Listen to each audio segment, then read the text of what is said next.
Now, a really inspiring story of a young man who has accomplished more in 25 years than most of us ever will. And he did it without his sight. And just this past weekend in San Francisco, Tanner Robinson was part of the first group of blind swimmers to swim from Alcatraz to the mainland. ABC 15's Lauren Vargas joins us from the newsroom with his story. Lauren?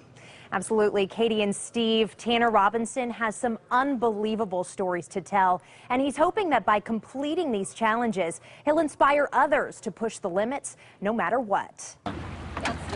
It's a challenge few of us would dare attempt. Ultimately, the payoff is much better than any struggle that you might be going through. A 1.5-mile swim in open waters from Alcatraz Island to San Francisco.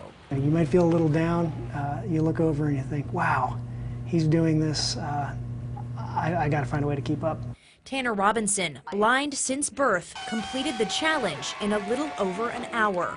I bumped off two of my guides that were on my left and right side. One of those guides, Arizona's Deputy Secretary of State, Jim Drake. And there were four of us that sort of formed a box around Tanner as he swam, and he was able to, as he described, I think, pinball office. This is just the latest in a string of extreme challenges for the Arizona native. He is the epitome of that vision loss should only be a diagnosis and not a disability.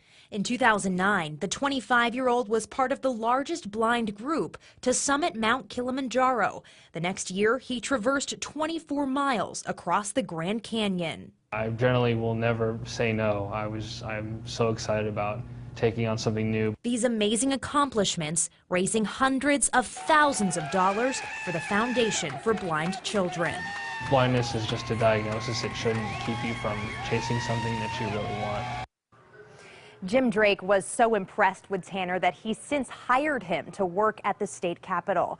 If you'd like to get involved with the Foundation for Blind Children, we'll post a link on our website with everything you need to know. Unstoppable. Yeah. Thanks, Lauren. Inspiration for everyone.